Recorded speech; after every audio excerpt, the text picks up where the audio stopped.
السلام علیکم ورحمۃ اللہ۔ الحمدللہ رب العالمین، الصلاۃ والسلام علی سید المرسلین وآلہ الطاہرین واہل بیتہ وصحبہ اجمعین۔ قال اللہ تعالی فی فرقان الحمید، یا ایھا الذین آمنوا کتب علیکم الصیام کما کتب علی الذین من قبلکم لعلکم تتقون۔ اما بعد، یہ آیہ کریمہ جو آپ کے گوش گزار کرنے کا شرف حاصل کیا گیا ہے، اس میں ارشاد ربانی ہے کہ اے ایمان والو، تم پہ روزے فرض کیے گئے ہیں جس طرح تم سے پہلی امتوں کے اوپر فرض کیے گئے تھے، تاکہ تم متقی بن جاؤ۔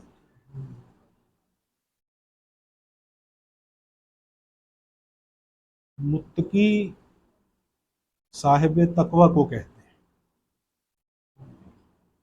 نبی مکرم صلی اللہ علیہ وسلم نے ارشاد فرمایا کہ ایمان ننگا ہے اور اس کا لباس تقوی ہے۔ دین کی اصل، دین کی بنیاد تقوی سے ہی استوار ہوتی ہے۔ تقوی کیا ہے؟ ایک روایت میں ہے کہ ایک صحابی نے ایک صحابی سے پوچھا، اور ایک روایت میں ہے کہ ایک صحابی نے سرکار دو عالم صلی اللہ علیہ وسلم کی خدمت میں عرض کیا کہ یا رسول اللہ صلی اللہ علیہ وسلم، تقوی کیا ہے؟ یعنی جو روزے کی اصل ہے، جو روزے کا مقصود ہے، جس کے حصول کی خاطر روزے کو فرض کیا گیا تم پہ اور تم سے پہلی امتوں کے اوپر، وہ بنیاد تقوی ہے۔ ضرورت نہیں ہے تو بند کر دو۔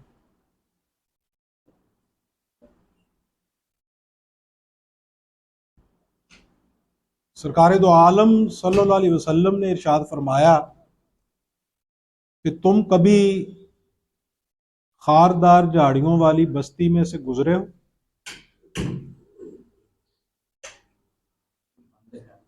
ایسی بستی یا ایسے راستے سے گزرے ہو کہ جس میں خاردار جھاڑیاں ہوں، کانٹے ہوں؟ تو صحابی نے عرض کیا کہ یا رسول اللہ صلی اللہ علیہ وسلم، میں ایسے راستے سے گزرا۔ آپ نے ارشاد فرمایا کہ کیسے گزرے ہو؟ اس صحابی نے عرض کیا کہ یا رسول اللہ صلی اللہ علیہ وسلم، میں اپنے پہلو کو، اپنے دامن کو، اپنے کپڑوں کو، اپنی آستین کو سمیٹتے ہوئے گزرا ہوں۔ آپ نے ارشاد فرمایا اسی کو تقوی کہتے ہیں۔ سبحان اللہ۔ یہ دنیا گویا ایک پل صراط ہے، یہ خاردار جھاڑیوں والی بستی ہے۔ ہماری ہر سمت خاردار جھاڑیاں ہیں، کہیں تعصب کی ہیں، کہیں کدورت کی ہیں، کہیں حسد کی ہیں، کہیں کبر کی ہیں، کہیں نفرت کی ہیں، کہیں عصبیت کی ہیں، کہیں لالچ کی ہیں، کہیں حرص کی ہیں۔ یہ دراصل خاردار جو جھاڑیاں ہیں، یہ ابلیسیت ہے۔ ابلیس کا جو مادہ ہے وہ وہی ہے جو لباس کا ہے۔ ہم لباس پہنتے ہیں اپنے وجود کو ڈھانپنے کے لیے، اور ابلیس لباس پہنتا ہے دھوکہ دینے کے لیے۔ اس کے متعلق سرکار دو عالم صلی اللہ علیہ وسلم نے ارشاد فرمایا کہ ابلیس تمہارے اوپر حملہ آور ہوتا ہے بائیں سے بھی اور دائیں سے بھی، آگے سے بھی اور پیچھے سے بھی، گویا اوپر سے بھی اور نیچے سے۔ پھر سرکار نے ارشاد فرمایا کہ ابلیس تمہارے اندر اس طرح دوڑتا ہے جس طرح تمہاری رگوں میں خون۔ اس کو ابلیس کیوں کہتے ہیں؟ اس کو ابلیس اس لیے کہتے ہیں کہ وہ لباس پہن پہن کے دھوکہ دیتا ہے۔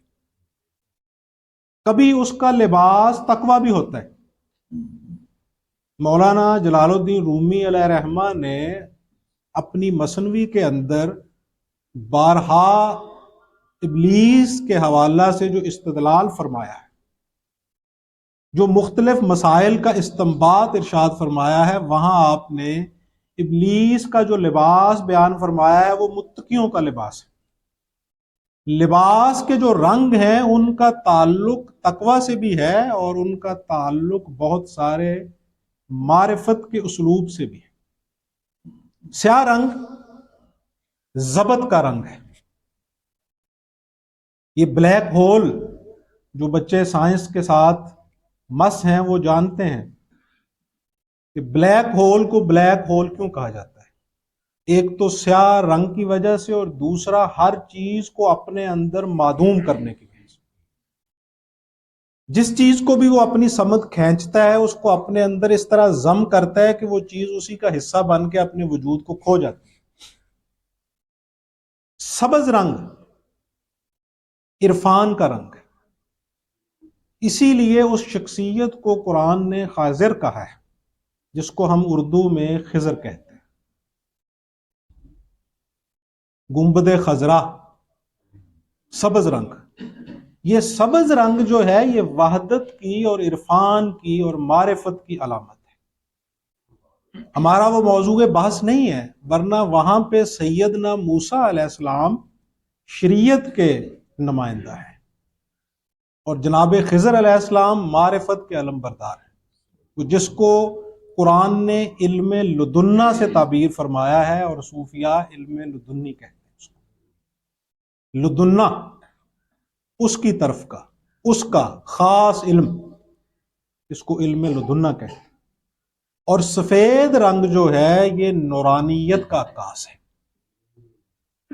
یہ مختلف جو رنگ ہیں ان کے مختلف عرفان کے اعتبار سے اسلوب ہیں جو میں نے آپ کے گوش گزار کی۔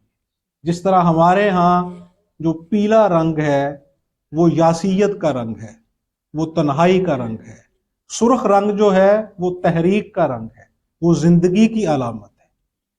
تو جلال الدین رومی علیہ رحمہ نے ابلیس کے حوالہ سے یہ بیان فرمایا ہے کہ وہ تقوی کا لباس پہن کے سب سے زیادہ گمراہ کرتے ہیں۔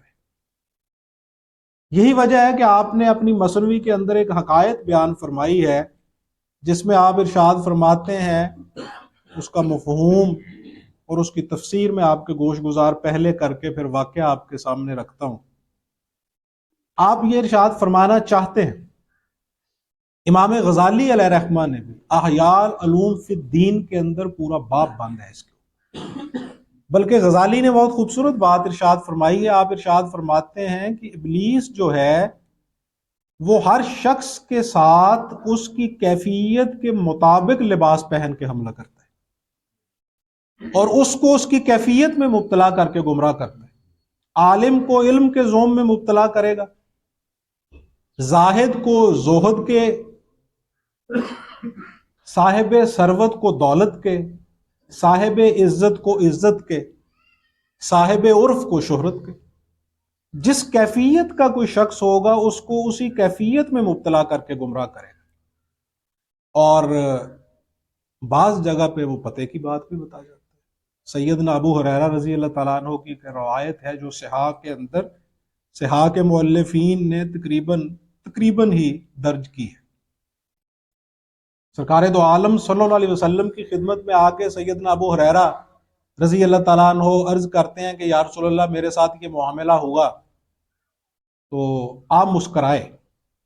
تبسم فرماتے ہوئے آپ نے ارشاد فرمایا کہ وہ تھا تو ابلیس جو تمہارے پاس آیا تھا، لیکن جو بات تمہیں بتا کے گیا ہے وہ پتے کی۔ آیت الکرسی کا ورد ابلیس نے بتایا تھا حضرت ابو ہریرہ رضی اللہ تعالیٰ عنہ کو کہ مجھ سے بچنے کا یہ ایک ہتھیار ہے کہ سوتے وقت آیت الکرسی پڑھ کے اپنے اوپر پھونک لی۔ سرکار دو عالم صلی اللہ علیہ وسلم نے فرمایا کہ تھا تو وہ ابلیس، لیکن وہ پتے کی بات بتا دے۔ تو رومی یہ استدلال کرتے ہیں کہ وہ ہر شخص کی کیفیت کے مطابق لباس پہن کے آتا ہے، اور غزالی فرماتے ہیں کہ سلوک کی منازل طے کرتے ہوئے سالک کا جو آخر میں واسطہ پڑتا ہے ابلیسیت کے ساتھ، اس کے لباس کے ساتھ، اس کے حملے کے ساتھ، وہ دو صفات سے متصف ہوتا ہے، ایک حسد اور دوسرا کبر۔ اور میں ذاتی طور پہ اس بات کا بھی مشاہدہ رکھتا ہوں۔ 10 سے زیادہ ممالک میں گیا ہوا ہوں جن کی سیر کے مواقع اللہ نے فراہم کیے، دنیا کی بڑی بڑی یونیورسٹیز وزٹ کی، بہت ساری لائبریریوں کی خاک چھانی، اپنی زندگی میں بڑے بڑے علماء اور اسکالرز کے ساتھ ملاقاتیں رہیں۔ میری پوری زندگی میں نے 2 شخصیات کے علاوہ کبر اور حسد سے مبرہ شخصیات نہیں دیکھی۔ لاکھوں لوگوں سے ملنے کے بعد یہ میں بات عرض کر رہا ہوں۔ کلندر گوئے ہرچے گوئے دیدہ گوئے، سرد و گرم چشیدہ بحمد ہی تعالی ہونے کے بعد اپنا مشاہدہ بیان کرتے ہوئے میں عرض کر رہا ہوں، بڑے بڑے علماء کو دیکھا، بڑے بڑے مشائخ کو دیکھا، پیران جبہ و قبہ کو ملاحظہ کیا، لیکن حسد اور کبر سے مبرہ شخصیات نہیں دیکھی۔ علم اتنا کہ جس طرح گدھے کے اوپر کتابیں لادی ہوں، حسد کوٹ کوٹ کے بھرا ہوا ہے۔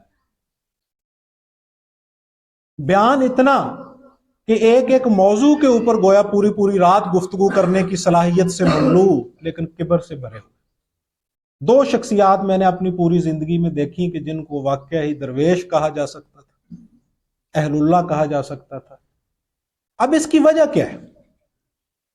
عربی میں کہتے ہیں کلو شیئن یرجع الی اصل، ہر چیز اپنی اصل کی طرف لوٹتی، اور عرب کہتے ہیں کہ الجنس یحب الجنس، جنس جنس کے ساتھ محبت رکھتے ہیں۔ آپ ذرا پلٹیے اپنے ارتقاء اور اپنی ابتدا کی طرف، تو آپ دیکھیں گے کہ یہ کائنات میں جب انسان منصع شہود پہ نمودار ہوتا ہے تو سب سے پہلے یہی 2 صفات ہیں جن کا ظہور ہوا تھا، واستکبر وکان من الکافر، اس نے تکبر کیا اور وہ کافروں سے ہو گیا۔ یہ جو کانا ہے یہ ماضی استمراری ہے، یہ جاری کے لیے استعمال ہوتا ہے۔ یہ گویا اس کو منطبق اور اس کا استعمال اب بھی اسی طرح ہی ہوگا جس طرح اس وقت ہوا تھا جو کبر میں مبتلا ہوا۔ اب وہ تکبر میں مبتلا ہوا اور وہ راندہ درگاہ ہوا۔ اب قرآن کہتا ہے کہ وہ ابلیس کے اس جملے کو کوٹ کرتے ہوئے کہ اس نے کہا کہ میں ان کی گھات میں بیٹھوں گا، ان کے راستے پہ بیٹھوں گا، جو تیرے بندے ان کو میں گمراہ کروں گا۔ لیکن وہ جو اقبال نے کہا ہے نا کہ عبد دیگر عبدو ہو چیزیں دیگر، ما سراپا انتظار او منتظر، وہی تقسیم کر دی کہ اللہ نے ارشاد فرمایا جو میرے بندے ہیں وہ تیری گات میں نہیں آئیں گے۔ عبدو ہو، اسی لیے اقبال کہتے ہیں نا کہ عبد دیگر عبدو ہو چیزیں دیگر، وہ کہتے ہیں عبد اور چیز ہے، عبدو ہو اور چیز ہے۔ مقام عبدو ہو تو وہ ہے کہ ما سراپا انتظار، میں اس ذات کا انتظار کرتا ہوں، او منتظر، اور مقام مصطفیٰ وہ ہے کہ جس کا وہ انتظار کرتا ہے۔ یہ عبد اور عبدو ہو کا فرق، یہی بشر اور بشر مثلکم کا فرق۔ بشر کی مثل ہونا اور چیز ہے، بشر ہونا اور چیز ہے۔ وہ بشر کے جس پہ شر غالب ہے اور وہ بشر کے جو شر پہ غالب ہے، وہ بشر کے جس پہ نفس غالب ہے اور وہ بشر کے جس کے نفس نے اس کا کلمہ پڑھ لیا۔ صحابہ نے پوچھا نا کہ یا رسول اللہ صلی اللہ علیہ وسلم، آپ میں بھی شیطان ہے؟ آپ مسکرائے اور آپ نے فرمایا ہے۔ تو صحابہ نے عرض کیا یا رسول اللہ ہماری طرح آپ کو بھی تنگ کرتا ہے؟ آپ مسکرائے اور آپ نے فرمایا نہیں، مجھے تنگ نہیں کرتا، اس نے میرا کلمہ پڑھ لیا، وہ مسلمان ہو گئے۔ اب وہ جو ابتدائی 2 صفات ہیں وہی آخر پہ جاتی ہیں۔ آپ نے ایک محاورتاً بات سنی ہوگی کہ فلاں آدمی کی اب عمر زیادہ ہو گئی ہے، فلاں اماں جان کی اب عمر بہت زیادہ ہو گئی ہے، فلاں بابا جی کی عمر اب بہت زیادہ ہوگی، اب وہ بچوں جیسے ہو گئے۔ کلو شیئن یرجع الی اصل، ہر چیز اپنی اصل کی طرف لوٹتی ہے۔ سرکار دو عالم صلی اللہ علیہ وسلم نے بھی فرمایا کہ بڑھاپا جو ہے یہ گویا بچپنا ہے۔ اور دیکھیے بڑھاپے کے اندر بچپنے کے اثرات نمودار ہونا شروع ہو جاتے ہیں، بچے جیسی یاداشت ہو جاتی ہے، زبان میں لکنت آنا شروع ہو جاتی ہے، اور پاؤں بھی اسی طرح لڑکھڑانا شروع کر دیتے ہیں بڑھاپے میں جس طرح بچے کے۔ وہ اپنی ابتدا کی طرف لوٹ آیا، کلو شیئن یرجو الاصل، وہ اپنی ابتدا کی طرف لوٹ رہے۔ اب ابتدائی پہلی صفت رذیلہ جس کا ظہور ہوا ہے اس کائنات میں وہ کبر ہے، وہ تکبر ہے، اور دوسری صفت جس کا ظہور ہمارے ظہور کے ساتھ ہی ہوا ہے حابیل اور قابیل کے درمیان، وہ حسد ہے۔ اور یہی وہ دو صفات ہیں جن کے ساتھ امام غزالی علیہ رحمہ فرماتے ہیں کہ ابلیس بڑے بڑوں کو گمراہ کرتا، گویا جناب آدم علیہ السلام کے جو صاحب زادگان ہیں ان میں سے ایک کو گمراہ کیا ہے تو اس نے حسد کے ساتھ کیا۔ اور سرکار دو عالم صلی اللہ علیہ وسلم نے ارشاد فرمایا کہ حسد ایک آگ ہے، جس طرح آگ خشک لکڑیوں کو نگل جاتی ہے اسی طرح حسد تمہارے اعمال کو نگل جاتا ہے۔ اب غور کیجئے، یہ صحیح حدیث ہے صحاح کی، سرکار دو عالم صلی اللہ علیہ وسلم نے ارشاد فرمایا کہ ایک شخص، سیدنا ابو ہریرہ رضی اللہ تعالیٰ عنہ روایت کرتے، آپ نے ارشاد فرمایا کہ ایک شخص اچھے اعمال کرتا رہتا ہے، جنتیوں والے اعمال کرتا رہتا ہے، حتیٰ کہ اس کے اور جنت کے درمیان میں ایک بالشت کا فاصلہ ہے، اس کو بالشت کہتے ہیں عربی میں، اور بعض اس کو کہتے ہیں یہاں تک، اور بعض یہ کوہنی سے لے کے یہاں تک اس کو بالشت کہتے ہیں۔ کتنا فاصلہ رہ گیا جنت اور اس کے درمیان؟ ہم کم از کم والی تعریف زیر غور لے آتے ہیں جو اہل لغت نے لکھی ہے، اتنا فاصلہ اس کے اور جنت کے درمیان رہ گیا۔ آپ فرماتے ہیں کہ وہ کوئی ایسا عمل کر بیٹھتا ہے کہ بجائے جنت میں جانے کے وہ جہنم رسید ہو۔ پھر آپ نے ارشاد فرمایا کہ ایک شخص جہنمیوں والے اعمال کرتا رہتا ہے، حتیٰ کہ اس کے اور جہنم کے درمیان ایک بالشت کا فاصلہ رہ جاتا ہے، اور اس کے اندر سے اللہ کی توفیق سے کوئی ایسا عمل ظہور پذیر ہو جاتا ہے کہ جس کے نتیجہ میں بجائے جہنم رسید ہونے کے اس کو جنت میں بھیج دیا۔ اب اس حدیث کی شرح حضرت عبداللہ ابن عباس رضی اللہ عنہما کی زبان سے سماعت فرمائے۔ آپ نے مولا علی المرتضیٰ کرم اللہ وجہ الکریم سے عرض کیا کہ امیر المومنین وہ عمل بتائیں جس عمل سے جہنمی جنت میں چلا گیا اور جنتی جہنم میں چلا گیا۔ اب یہ دیکھیے کہ یہ ابلیس کا لباس ہے، یہ صفات دو، کبر اور حسد، کیونکہ آدم علیہ السلام سے ابلیس نے حسد کیا اور اس کا حسد اس کے کبر کا نتیجہ تھا۔ یعنی کبر اور حسد یہ لازم و ملزوم ہے۔ اور پھر یہ بھی بات ذہن میں رکھیے گا کہ بہت باریک بات ہے، اور حسد جو ہے یہ شرک کی متعدد اقسام میں سے ایک قسم بھی ہے۔ حسد شرک بھی ہے، شرک کی بہت ساری قسمیں ہیں، ذات میں شرک، صفات میں شرک، وجود میں شرک، افعال میں شرک، اللہ کی رضا میں شرک، اللہ کی عبادت میں شرک۔ تو حسد جو ہے احباب گرامی، خواتین و حضرات، یہ اللہ کی تقسیم کے ساتھ شرک ہے۔ جس کے ساتھ آپ حسد کرتے ہو اس کو اللہ نے عطا کیا ہے، اس کے ساتھ جب آپ حسد میں مبتلا ہوتے ہو تو یہ بھی شرک ہے، یہ اللہ کی تقسیم کے ساتھ شرک ہے کہ اے اللہ تو نے اسے کیوں عطا کیا۔ حسد نہ کریں، رشک کریں اور اللہ سے طلب کریں کہ جس طرح اللہ نے واللہ غالب علی، جس طرح اللہ نے اس کو عطا کیا آپ کو بھی عطا کیا۔ حسد جو ہے یہ شرک ہے، اس بات کو پیش نظر رکھیں۔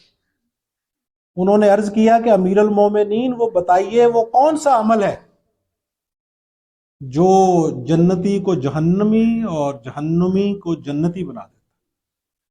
آپ نے ارشاد فرمایا کہ عبداللہ وہ عمل جس کی وجہ سے ایک شخص سے جنت کا فاصلہ ایک بالشت رہ گیا تھا، لیکن اس سے کوئی ایسا عمل سرزد ہوا کہ جس کی وجہ سے وہ جہنم رسید ہو گیا، وہ فعل تکبر ہے، وہ فعل کبر ہے، جو تمہارے سارے اعمال کو کھا جاتا ہے۔ اگرچہ احادیث کے اندر اس کی صراحت نہیں ہے، لیکن اسرائیلی روایات کے متعلق سرکار دو عالم صلی اللہ علیہ وسلم نے یہ فرمایا کہ اگر وہ قرآن و حدیث سے نہ ٹکرائیں تو انہیں لے لیا کرو۔ یہی وجہ ہے کہ حضرت عبداللہ بن سلام رضی اللہ تعالیٰ عنہ یا جناب سلمان فارسی رضی اللہ تعالیٰ عنہ یا کچھ دیگر صحابہ جو یہودیت اور مسیحیت سے دائرہ اسلام میں داخل ہوئے تھے، انہوں نے اگر کسی آیت کی تفسیر میں اسرائیلی روایت تفسیر کی بیان کی، اگر وہ قرآن و حدیث سے نہ ٹکرائی تو صحابہ نے اس کو قبول کر لیا۔ تو اس روایت میں یہ چیز موجود ہے ابلیس کے متعلق کہ اس کے پاس علم بھی بڑا تھا، اس کے پاس عمل بھی بہت تھا۔ یہیں سے استدلال کیا ہے نا رومی نے، مولانا جلال الدین رومی علیہ رحمہ فرماتے ہیں کہ ابلیس کے پاس علم بھی تھا، عبادت بھی تھی۔ آپ فرماتے ہیں کہ دو عینیں اس کے پاس تھیں، ایک عین تھی کہ وہ عالم تھا، دوسری عین تھی کہ وہ عابد تھا۔ آپ فرماتے ہیں تیسری عین نہیں تھی جس کی وجہ سے اس کا بیڑا غرق ہو گیا، اور وہ تیسری عین آپ فرماتے ہیں عشق کی۔ اس کے پاس عشق نہیں تھا، اسی لیے اس نے محبوب کے کہے پہ سوال و جواب کیا۔ یہی وجہ ہے کہ صوفیاء اور عرفاء نے یہ لکھا ہے کہ محبوب کا جو فرمان ہوتا ہے اس کی علت جاننے کی کوشش کرنا یہ محبت کے منافی ہے۔ محبوب کے فرمان پہ سر تسلیم خم کیا جاتا ہے، جو فرما دیا اس پہ سر تسلیم خم۔ یہی وجہ ہے کہ جب امام احمد بن حنبل علیہ رحمہ سے پوچھا گیا کہ اللہ کہاں ہے، تو آپ نے ارشاد فرمایا ہر جگہ پہ، فَإِنَّمَا تُوَلُّوا فَثَمَّ وَجْهُ۔ اس نے کہا کہ عرش پہ ہے تو آپ نے فرمایا عرش پہ بھی۔ جب اس نے اس کی تفصیل پوچھنی چاہی تو وہاں پہ امام احمد بن حنبل نے جو جملہ ادا فرمایا وہ اہل سنت کا متفق علیہ عقیدہ ہے، فقہاء عربہ کا۔ انہوں نے فرمایا، میں اس کی اب تفسیر کرنے لگا ہوں وہ جملہ تاکہ سمجھ آ جائے۔ آپ نے فرمایا کہ ہمیں اس کا ایک ہونا، اس کا عرش پہ ہونا اپنی کیفیت کے مطابق، اس کا ہر جگہ پہ ہونا یہ معلوم ہے، اس کی کیفیت کا علم نہیں ہم رکھتے، اور ہمیں وہ معلوم جو ہے وہ اپنے مشاہدے کی بنیاد پہ نہیں، توفیقی ہے۔ وہ کس طرح ہے کہ وہ نبی اکرم صلی اللہ علیہ وسلم کے کہے پہ معلوم ہے۔ آپ نے بیان فرمایا، انہوں نے کہا کیفیت مجہول ہے، علم معلوم ہے، یعنی رسول اللہ صلی اللہ علیہ وسلم کے کہے پہ ہم نے مانا ہے کہ اللہ ہے، آپ کے کہے پہ مانا ہے کہ وہ ہر جگہ ہے، آپ کے ارشاد کی تائید میں ہم نے مانا ہے کہ الہکم الہ۔ ورنہ آپ دیکھیے یہ جو ہمارے بعض احباب ہیں جو توحید اور شرک کی بات کرتے ہیں اور توحید میں اتنا غلو کرتے ہیں کہ وہ سرکار دو عالم صلی اللہ علیہ وسلم کی شان میں بھی چاہے دانستہ یا نادانستہ بے ادبی کا ارتکاب کر بیٹھتے، وہ تو یہ جانتے ہی نہیں ہے کہ جس توحید کی آپ بات کرتے ہیں وہ بھی توحید در مصطفیٰ سے حاصل ہوئی ہے۔ ورنہ آپ کو معلوم ہی نہیں ہے کہ اللہ ایک ہے، الہکم الہ واحد۔ آپ بڑی تم طراق سے پڑھتے ہو، شہادت کی انگلی نماز میں اٹھاتے ہو، اور آپ کہتے ہو کہ ہم شہادت دیتے ہیں، میں شہادت دیتا ہوں۔ آپ شہادت دے ہی نہیں سکتے، آپ کیسے دے سکتے؟ شہادت مشاہدے کی مرہون ہوا کرتی، گواہی کے لیے مشاہدے کا ہونا ضروری ہے۔ آپ کہتے ہو میں شہادت دیتا ہوں کہ اللہ وحدہ لا شریک ہے، آپ کہتے ہو میں شہادت دیتا ہوں کہ اللہ ایک ہے، آپ کس طرح شہادت دے سکتے ہو؟ آپ نے اللہ دیکھا؟ آپ کو کیا معلوم اللہ ایک ہے یا دو ہے؟ اللہ کی الوہیت اور اس کی وحدانیت جو ہے اس کا اقرار آپ سرکار دو عالم صلی اللہ علیہ وسلم کے مشاہدے کی تائید میں دیتے ہو۔ یہ جو آپ انگلی اٹھاتے ہو یہ سرکار دو عالم صلی اللہ علیہ وسلم کی جو انگشت ہے اس کے اشارے کی سنت ہے، اس کی تائید ہے، ورنہ آپ پھنس جاؤ گے۔ آپ نہیں جانتے اللہ کا ہے، آپ نہیں جانتے وہ کیسا ہے، آپ نہیں جانتے وہ ایک ہے یا دو ہے، آپ توحید اور سنویت میں فرق ہی نہیں کر سکتے۔ یہ آپ کا فرمایا ہوا ہے جس کی یہ تائید آپ کے فرمائے ہوئے کی کاپی ہے۔ میں اپنے موضوع کی طرف پلٹتا ہوں، کلو شیئن یرجع، ہر چیز اپنی اصل کی طرف لوٹتی۔ یہ جو حسد ہے جس میں ہم مبتلا ہوتے ہیں یہ بھی شرک کی ایک قسم ہے، اس کو ہمیشہ یاد رکھیے گا، یہ اعمال کو خاکستر کر دیتا ہے۔ عبداللہ ابن عباس رضی اللہ عنہما نے عرض کیا کہ حضور پھر وہ دوسرا عمل بتائیں جس کی وجہ سے وہ جہنمی جنت میں داخل کر دیا، وہ عمل جس کی وجہ سے جنت میں جانے والا عن قریب جہنم میں چلا گیا، وہ کون سا عمل ہے؟ کبر، تکبر۔ سرکار دو عالم صلی اللہ علیہ وسلم نے ارشاد فرمایا، قریب قریب اس کا متن آپ نے فرمایا کہ الکبر و ردائی، حدیث قدسی ہے، اللہ ارشاد فرماتے ہیں کہ تکبر جو ہے وہ صرف اللہ کی چادر ہے، یہ انسان کو زیب نہیں دیتا۔ مولا علی المرتضیٰ کرم اللہ وجہ الکریم فرماتے ہیں کہ تو کس بات پہ اتراتا ہے؟ تیری ابتدا پانی کی چند بوندیں ہیں، تیری انتہا خاک کی ایک مٹھی ہے۔ تو پانی کی ایک بوند سے شروع ہو کے خاک کی ایک مٹھی پہ ختم ہو جاتا ہے، اور تو اتراتا ہے زمین پہ۔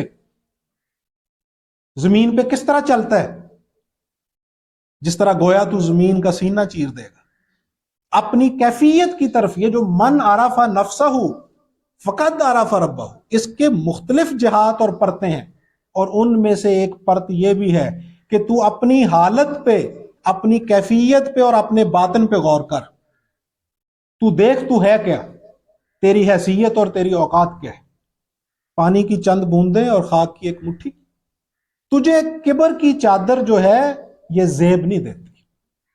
تیرے لیے کون سی چادر ہے؟ مولا علی فرماتے ہیں کہ وہ چادر اوڑھ جس کی وجہ سے اگر تجھ سے کوتاہی بھی ہوتی ہے تو وہ چادر ان کوتاہیوں کو اپنے اندر لپیٹ لے گی، اور تو جہنم رسید ہونے کے بجائے وصل الہی اور قرب الہی کی جنت میں پہنچ جائے گا۔ وہ چادر عجز ہے۔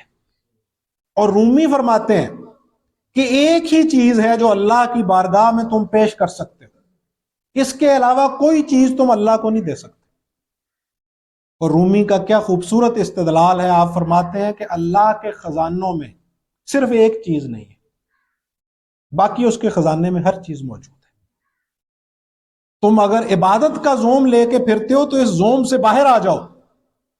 اللہ وہ کبریا ہے کہ اگر کائنات کا ایک ایک فرد اس کی عبادت، شرعی عبادت جو حقیقی عبادت ہے، تو وہ تو کائنات کا ایک ایک ذرہ اس کے آگے سرنگو ہے۔ قرآن کہتا ہے کہ اس کے آگے ایک ایک ذرہ سجدے میں،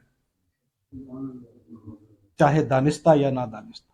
نادانستہ سے مراد کہ عرفان کی حالت میں نہیں ہے، لیکن وہ بھی جھکا ہوا ہے۔ عبادت شرعی اس کے حوالہ سے میں عرض کرنے لگا ہوں کہ کائنات کا ایک ایک فرد، کائنات کا ایک ایک تعین اس کی اگر عبادت شروع کر دے تو اللہ کی کبریا میں ایک رتی برابر اضافہ نہیں ہوگا، کچھ نہیں بڑھے گا اس کی ذات میں۔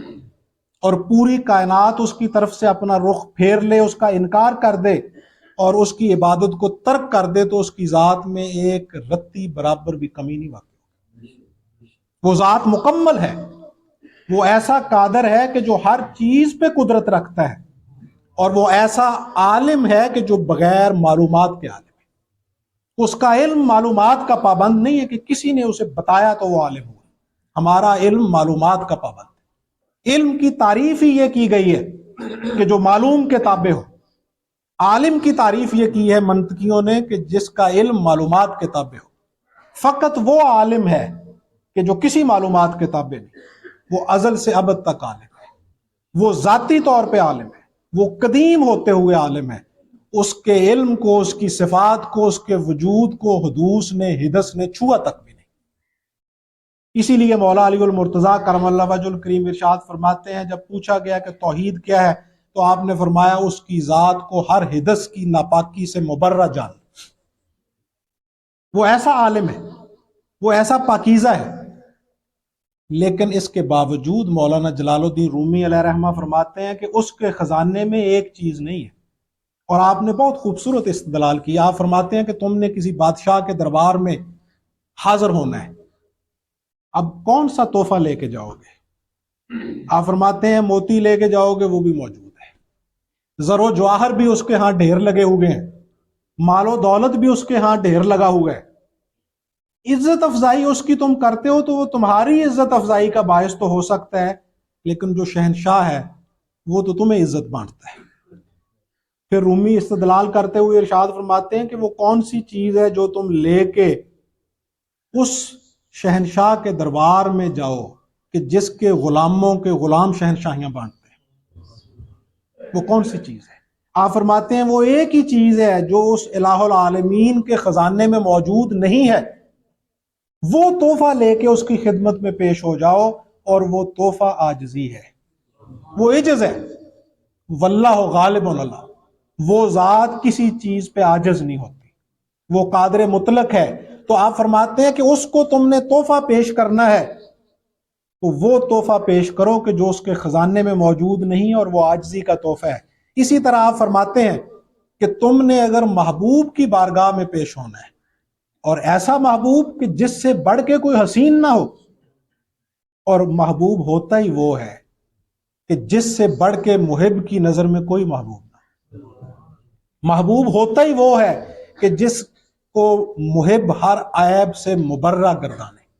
تو مولانا جلال الدین رومی علیہ رحمہ فرماتے ہیں کہ جب تم نے اس محبوب حقیقی کی بارگاہ میں حاضر ہونا ہے کہ جو محبوب حقیقی بھی ہے اور ایسا حسین ہے کہ اس کی صفات حسن کو بانٹتے ہیں، تجلیات حسن اس کی صفات کا پرتو اور عکس ہے، تو رومی فرماتے ہیں کہ اس کی بارگاہ میں تم نے حاضر ہونا ہے تو پھر آئینہ لے کے حاضر ہو جاؤ، تاکہ اس آئینے میں محبوب اپنا رخ ملاحظہ کرے۔ تو رومی فرماتے ہیں کہ اس ذات کی بارگاہ میں اگر تم کوئی آئینہ لے کے پیش ہو سکتے ہو تو وہ تمہارا قلب مطہر ہے، اپنے دل کو آئینہ بنا کے پیش کر دو، اتنا اس کو مجلی کر دو، اتنا اس کو صاف کر دو کہ وہ آئینے کی مانند ہو جائے اور وہ لے کے پیش ہو جاؤ۔ اور یہ جو انسان کا قلب ہے، قلب الانسان بیت الرحمن، اللہ کا گھر ہے، اس کو جب تک صاف نہ رکھا جائے، ہمارے گھر میں کسی اہم عزیز محترم اگر مہمان نے آنا ہو تو اس کے لیے بھی ہم گھر کو صاف رکھتے ہیں، اور اگر ہم اللہ کی جلوہ گری چاہتے ہیں، اللہ کی بارگاہ میں اس دل کو پیش کرنا چاہتے ہیں، تو اس کے لیے بھی ہمیں یہ صاف اور پاک رکھنا پڑے گا، اس کو پاکیزہ رکھنا پڑے گا تاکہ ہم پاکیزگی کے ساتھ پیش کریں، اور انوار و تجلیات اللہ کی طرف سے جو ہیں وہ بھی پاکیزہ ہے، وہ پاکیزہ گھروں میں آتی ہیں۔ اب دیکھیے سرکار دو عالم صلی اللہ علیہ وسلم ارشاد فرماتے ہیں کہ میرا نور پاک صلبوں سے ہوتا ہوا میرے ماں باپ تک پہنچا ہے۔ وہ پاک صلبوں سے ہوتا ہوا کیوں پہنچا ہے؟ کیونکہ جو پاک نور تھا، پاک نور ہے، وہ ناپاک صلبوں کے اندر کس طرح ٹھہر سکتا تھا؟ وہ ناپاک جگہ پہ کس طرح ٹھہر سکتا تھا؟ اب دیکھیے کبھی غلاظت کے اندر موتی نہیں پنپتا، وہ سیپ کے اندر پنپتا ہے۔ اب سیپ کی پاکیزگی دیکھیے، سیپ کی لطافت دیکھیے، اس کے اندر پنپتا ہے۔ جو غلاظت ہوتی ہے اس کے اندر تو لطافت آ کے بھی غلیظ ہو جاتی ہے۔ علم جو ہے یہ ابر بارہ کا قطرہ ہے۔ اب دیکھیے کہ جب سیپ کا منہ کھلتا ہے تو اس میں جب وہی ابر بارہ کا قطرہ سماتا ہے تو وہ موتیوں کی صورت اختیار کر جاتا ہے، اور وہی ابر بارہ کا قطرہ جب سانپ کے منہ میں جاتا ہے تو زہر میں تبدیل ہو جاتا ہے۔ یہ کیفیت یہاں تو سرکار دو عالم صلی اللہ علیہ وسلم کی ذات اقدس کے متعلق ہماری کم ظرفی اور ہماری گراوٹ دیکھیے کہ آپ کے خانوادہ پہ، آپ کے آباء و اجداد پہ انگلی اٹھانا شروع کر دی گئی کہ وہ مومن تھے یا غیر مومن تھے۔ ہم تو یہ کہتے ہیں کہ ایک ولی کامل کی پیدائش بھی اس غلیظ ماحول میں نہیں ہو سکتی، جس کو یہ اپنی گراوٹ کے نتیجہ میں ثابت کرنے کی کوشش کر رہے ہیں۔ شیخ عبد القادر جیلانی علیہ رحمہ جیسے بزرگ، ان کے ماں باپ، وہ تو بہت دور کی بات ہے۔ اقبال کے متعلق اقبال کے شارحین نے یہ بات لکھی ہے کہ ان کی ماں کے تقوی کا یہ عالم تھا کہ جب وہ پیدا ہوئے تو کسی بیماری کی وجہ سے ان کی والدہ جو تھیں ان کا دودھ خشک ہو گیا۔ اب ان کے والد نے انہیں کہا کہ میں آپ کو دودھ لا کے دیتا ہوں، تو انہوں نے دودھ لینے سے انکار کر دیا اور اپنے ان پیسوں سے جو سود کاٹ کے انہوں نے بنائے ہوئے تھے ان سے بکری خریدی، اور جب باپ نے کہا کہ اس بکری کے لیے چارہ میں بازار سے لے آتا ہوں تو انہوں نے انکار کر دیا کہ آپ کی رقم کے اوپر مجھے اعتماد نہیں ہے کہ وہ مکمل طور پہ حلال کی ہے یا حرام کی ہے۔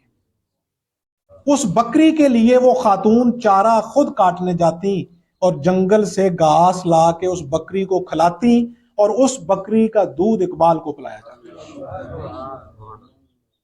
یعنی اقبال جیسا آدمی جو اگرچہ بہت بڑا آدمی ہے لیکن ان بڑے آدمیوں کے سامنے اس کی کیفیت اسی طرح ہے جس طرح سورج کے آگے چراغ جلانا۔ اگر اس کے لیے قدرت یہ اہتمام کرتی ہے کہ اس کی ماں کو اتنا متقی پیدا کیا کہ وہ اپنے بیٹے کی خوراک کے حوالہ سے اس درجہ وہ احتیاط کو ملحوظ رکھتی ہیں کہ اپنے شوہر کی کمائی کا ایک پیسہ بھی ان کے خون کے اندر شامل ہوتے ہوئے نہیں دیکھ سکتی، تو سرکار دو عالم صلی اللہ علیہ وسلم کے آباء و اجداد کے متعلق تم کیا بات کرو گے؟ اولیاء کے ماں باپ کے متعلق تم کیا بات کرو؟ تو وہ جو نورانیت ہے وہ غلیظ صلب میں کبھی نہیں ٹھہر سکتی، جس طرح غلاظت میں موتی نہیں پنپ سکتا۔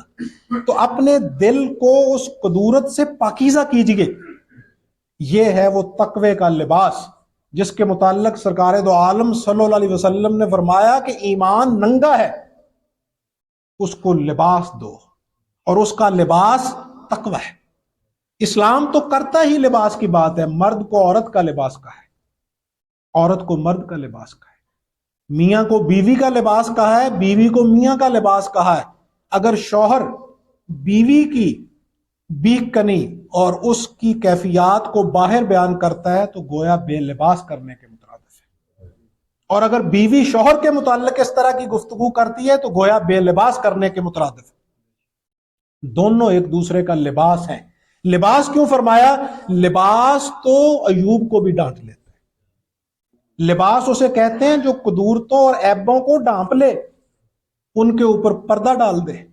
تو شوہر کو مرد کا اور مرد کو شوہر کا، عورت کو شوہر کا اور شوہر کو مرد کا، خامد کا لباس ہی اس لیے کہا ہے کہ اگر اس میں کوئی قدورت ہو، کوئی عیب ہو تو اس کو ڈھانپ لے۔ اور مقام فقر بھی مقام لباس ہی ہے۔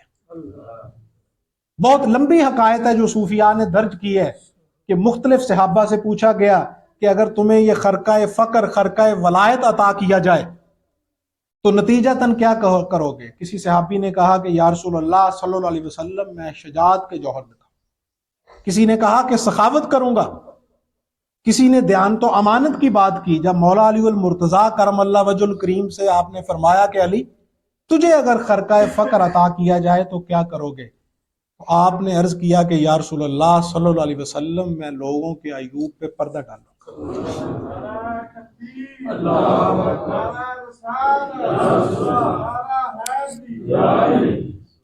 اب یہ مقام فقر ہے کیونکہ فقر ہے ہی پردہ پوشی کا نام۔ کیوں پردہ پوشی کا نام ہے؟ امام بخاری علیہ رحمہ نے بھی یہ روایت درج کی ہے صحیح بخاری میں کہ جب پوچھا گیا کہ یا رسول اللہ صلی اللہ علیہ وسلم ولی کسے کہتے ہیں تو آپ نے ارشاد فرمایا کہ جس کو دیکھ کے خدا یاد آ جائے۔ اب خدا سے بڑا پردہ پوش کون ہے؟ اگر وہ عدل کرے تو انبیاء بھی کانپتے ہیں، جب وہ فضل کرے تو گناہگار بھی اتراتے ہیں۔ صحابہ روایت کرتے ہیں کہ ایک بدو سرکار دو عالم صلی اللہ علیہ وسلم کی خدمت میں عرض پرداز ہوا، حاضر خدمت ہوا کہ یا رسول اللہ صلی اللہ علیہ وسلم قیامت کے روز حساب کون لے گا؟ آپ مسکرائے اور آپ نے فرمایا اللہ لے گا۔ اب دیکھیے وہ بدو اٹھ کے کھڑا ہوا، یہ صحاح کی روایت ہے، اور اس نے ناچنا شروع کر دیا۔ یہ جو اصل دمال ہے یہ وجد ہے۔ یہ جو آج کل لوگوں نے 2 نمبر لوگوں اور 2 نمبر پیروں نے دمال شروع کی ہوئی ہے بے کیفیت، اس کا اس دمال سے تعلق نہیں ہے، یہ وجد کا نتیجہ ہے۔ اور یہ تو مولا علی المرتضیٰ کرم اللہ وجہ الکریم سے بھی ثابت ہے۔ جب سرکار نے آپ کی پیٹھ مبارک کے اوپر اپنا دست اقدس پھیرا اور آپ فرماتے جاتے تھے اے ابو تراب اٹھ، اے ابو تراب اٹھ، تو روایت کے لفظ ہیں کہ مولا علی المرتضیٰ کرم اللہ وجہ الکریم اٹھ کے کھڑے ہوئے اور ناچنا شروع کر دیا خوشی۔ یہ وجد ہے، وجد وجدہ سے ہے، اس کا معنی ہوتا ہے اس نے پا لیا۔ جب انسان کو مقصود حاصل ہو جاتا ہے تو بے خودی میں جو اس کی کیفیت ہوتی ہے اس کو وجد کہتے ہیں۔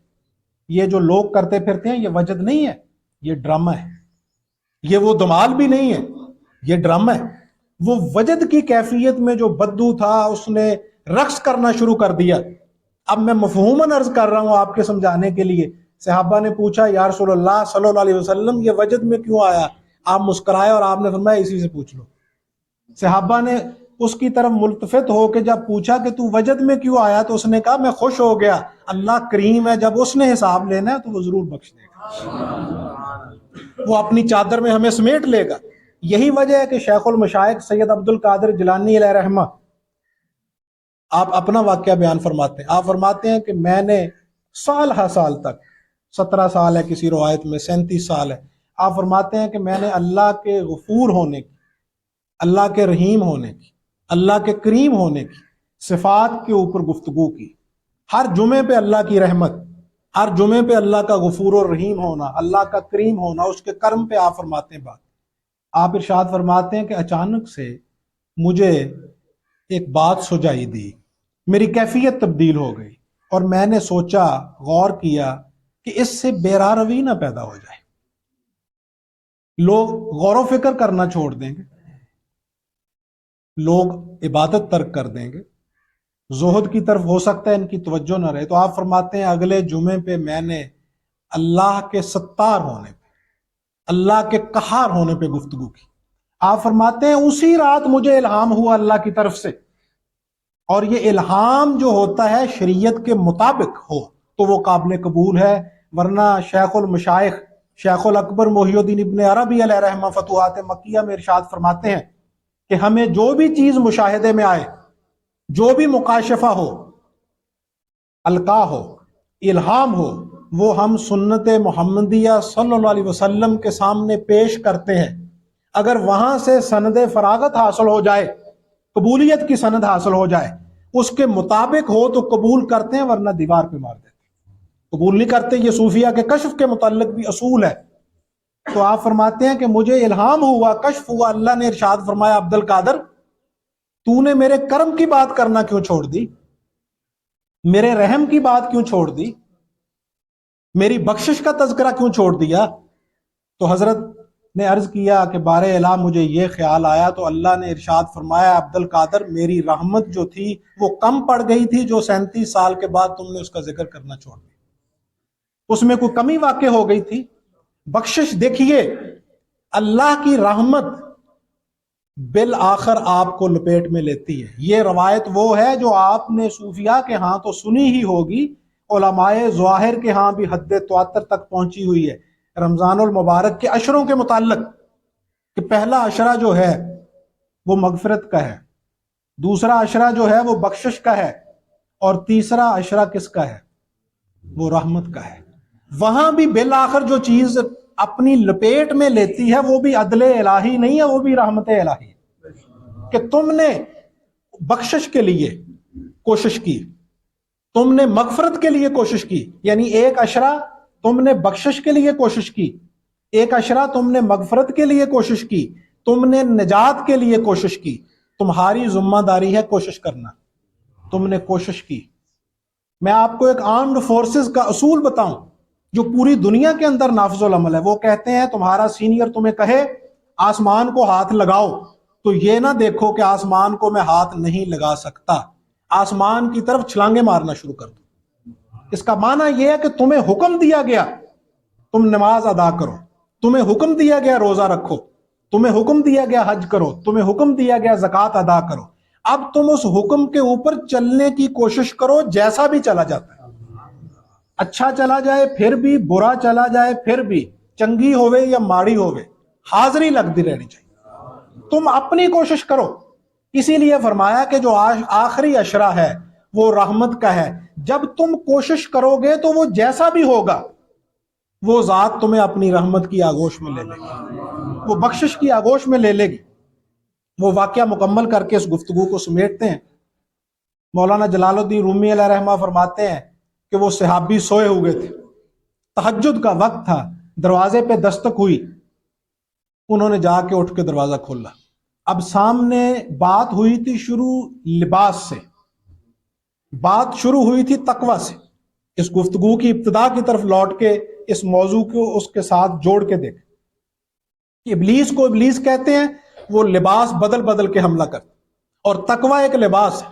ایمان ننگا ہے، آپ نے فرمایا صلی اللہ علیہ وسلم نے کہ اس کا لباس تقوی ہے، اس کو وہ لباس پہناؤ۔ شوہر بیوی، بیوی شوہر کا لباس ہے، فقر کل کائنات کا لباس ہے، اللہ کی ذات تمام عالم کا لباس ہے۔ یہ لباس کا ہی معاملہ ہے سارا، تقوی سے لے کے ابلیسیت تک لباس ہے۔ اب آپ فرماتے ہیں کہ وہ جو سامنے شخصیت کھڑی ہے وہ سفید لباس میں ملبوس ہے، یہ صاحبان تقوی کا لباس ہے۔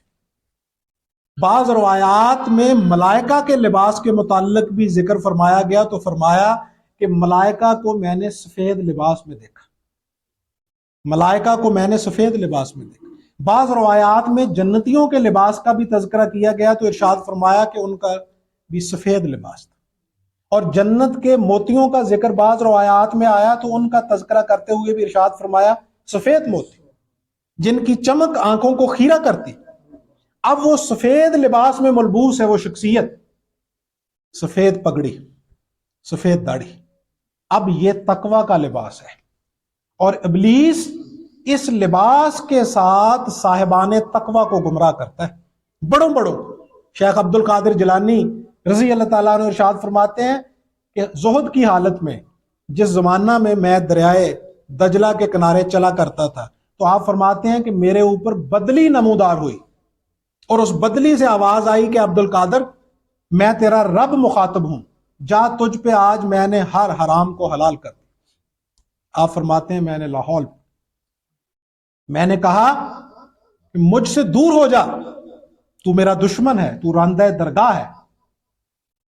آپ فرماتے ہیں خود روایت کرتے ہوئے کہ اس نے مجھے آگے سے کہا، اس کے اندر سے وہ جو نورانیت نظر آ رہی تھی وہ چھٹ گئی، وہ سیاہی میں تبدیل ہو گئی، یعنی اس کی اصل کیفیت نمودار ہوئی۔ اس نے کہا تو نے مجھے کیسے پہچانا؟ آپ فرماتے ہیں میں نے تجھے پہچانا مقام مصطفیٰ صلی اللہ علیہ وسلم سے، بعد از خدا بزرگ توئی، جب سرکار دو عالم صلی اللہ علیہ وسلم کے لیے حرام حلال نہیں ہے، حلال حرام نہیں، تو میرے لیے یہ حفظ مراتب کس طرح اٹھائے گئے؟ آپ فرماتے ہیں یہ اس کا پہلا وار تھا۔ اب آپ فرماتے ہیں اس نے میرے اوپر آخری وار کیا، اور اس نے کہا عبد القادر تجھ سے پہلے میں 70 اقطاب گمراہ کر چکا ہوں۔ اب یہ بھی پیش نظر رکھیے کہ وہ کتبوں کو بھی گمراہ کر لیتا ہے جن کو فضل الہی شامل حال نہ ہو، اور فضل الہی شامل حال ہو تو پھر وہ گمراہ نہیں کر سکتا، چاہے وہ جس طرح بھی گات میں بیٹھے۔ اللہ کا فضل اس بندے کو اپنی بکل میں لے لیتا ہے، اپنی چادر میں سمیٹ لیتا ہے، اور جو چادر میں سمیٹا گیا پھر اس کے اوپر کوئی چیز بھی اثر انداز نہیں ہوتی۔ رومی فرماتے ہیں کہ تم اپنی کم مائگی کا احساس تو رکھو، لیکن اپنی کم مائگی پہ مایوس نہ ہو جاؤ۔ آپ نے پھر مثال بھی دی، آپ فرماتے ہیں کہ کیڑی کو خیال ہوا کہ میں حرم جاؤں، پھر اپنی کیفیت دیکھ کے مایوس ہو گئی کہ میں کس طرح جا سکتی ہوں، راستے میں بیاباں ہیں، پہاڑ ہیں، ریگستان ہیں، ریگزار ہیں، وادیاں ہیں بڑی لکو دک، دریا ہیں، سمندر ہیں، میں نہیں پہنچ سکتا۔ تو رومی فرماتے ہیں کہ کوئی اسے عارف ملا، اس نے کہا کہ مایوس نہ ہو، کم مائگی کا شکار نہ ہو، ہمت باندھ، یقین پختہ رکھ، یہاں حرم کا ایک کبوتر آتا ہے چوگا چننے کے لیے، جب وہ آئے تو اس کے قدموں سے لپٹ جانا، اور اس طرح لپٹنا کہ اسے احساس نہ ہو، اسے تکلیف نہ ہو، اس کے جسم کا حصہ بن جانا، اور اس کے جب تم قدموں سے لپٹ جاؤ گی تو پھر وہ میوے پرواز ہوگا، تو وہ وادیاں اور پہاڑ نیچے دھرے کے دھرے رہ جائیں گے، وہ کوئی بھی رکاوٹ نہیں ہوگی، وہ ہر چیز نیچے رہ جائے گی، اور وہ جس طرح میوے پرواز ہوگا تجھے حرم تک پہنچا دے گا، اس کے قدموں کے ساتھ لپٹ جانا۔ یہ فضل الہی کی چادر، یہ ہے وہ لباس فقر۔ آپ فرماتے ہیں اس نے آخری حملہ کیا، اور اس نے کہا عبد القادر تو اپنے علم کے زور پہ بچ گیا۔ آپ فرماتے ہیں یہ اس کا آخری حربہ تھا کہ علم کے تکبر میں مبتلا کر کے گمراہ کرنا۔ آپ نے ارشاد فرمایا کہ اے ابلیس میں نے تجھے پہچان لیا، مجھے عرفان حاصل ہو گیا اللہ کے فضل سے، میں اپنے علم کے زور پہ نہیں بچا، میں اللہ کے فضل کے زور پہ بچا۔ تو آپ فرماتے ہیں کہ وہ سفید لباس میں حملہ آور ہوا، اس نے اس صحابی سے کہا اٹھ تہجد کی نماز پڑھ، اب رومی علیہ رحمہ کا استدلال دیکھیے کہ ابلیس صرف برائی میں مبتلا کر کے تجھے گمراہ نہیں کرتا، وہ بعض دفعہ اچھائی میں مبتلا کر کے تجھے ظلم میں مبتلا کر کے، کبر میں مبتلا کر کے، حسد میں مبتلا کر کے گمراہ کرتا۔ آپ فرماتے ہیں جب اس نے کہا کہ تہجد کی نماز پڑھ تو وہ صحابی جو تھے انہوں نے کہا کہ حضرت اپنا تعارف تو کروائیے، تو مولانا جلال الدین رومی فرماتے ہیں کہ اس نے کہا مجھے ابلیس کہتے ہیں۔ اب یہاں سے آپ استدلال کرتے ہیں کہ تو اپنے مقام سے گرتا ہے، تو بددیانتی کرتا ہے، تو خیانت کرتا ہے اور تو جھوٹ بھی بولتا ہے۔ ابلیس نے تو وہاں بھی جھوٹ نہیں بولا، اس نے وہاں بھی کہا کہ میں ابلیس ہوں۔ مولانا جلال الدین رومی نے ارشاد فرمایا، وہ کہتے ہیں کہ اس صحابی نے آگے سے کہا تو ابلیس اور نماز کے لیے اٹھا رہا ہے، چھ معنی دارت، یہ تو ایک دوسرے کے بالکل متضاد بات ہے۔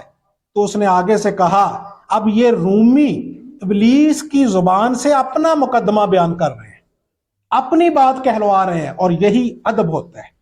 اسی کو ادیب کہتے ہیں، اسی کو شاعر کہتے ہیں کہ وہ مکالمے جب کرواتا ہے تو جو کردار وہ وضع کرتا ہے، کریٹ کرتا ہے، اس کے منہ سے اپنی بات کہلواتا ہے۔ تو رومی نے اس کے منہ سے کہلوایا اس صحابی کو مخاطب کرتے ہوئے کہ اگر تو تہجد کی نماز پڑھ لیتا، اب غور کیجئے گا، یہ اس پوری گفتگو کا نتیجہ ہے، لب لباب ہے، مطمح نظر ہے، یہ تصوف کی، فقیری کی، درویشی کی، ولایت کی بنیاد ہے، جس جگہ پہ فقیر اس گفتگو کو ختم کر رہا ہے۔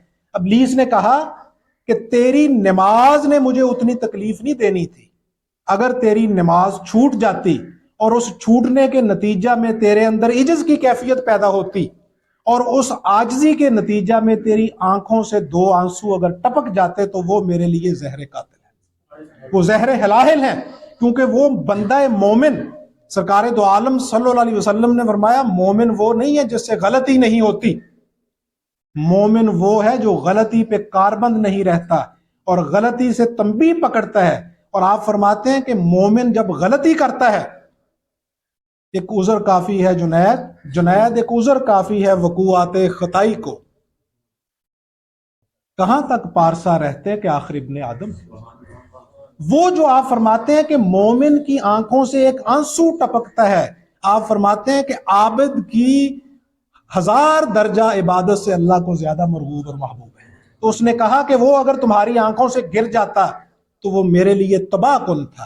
یہ بنیاد ہے تقوی کی، یہ بنیاد ہے دین کی، یہ بنیاد ہے ایمان کی، عجز اور حسد سے دور رہنا، عجز کی چادر کو اپنے اوپر لپیٹنا، اور الکبر و ردائی جو تکبر کی چادر ہے وہ اللہ کے شایان شان ہے۔ اللہ توفیقات میں اضافہ فرمائے۔ وما علیہ۔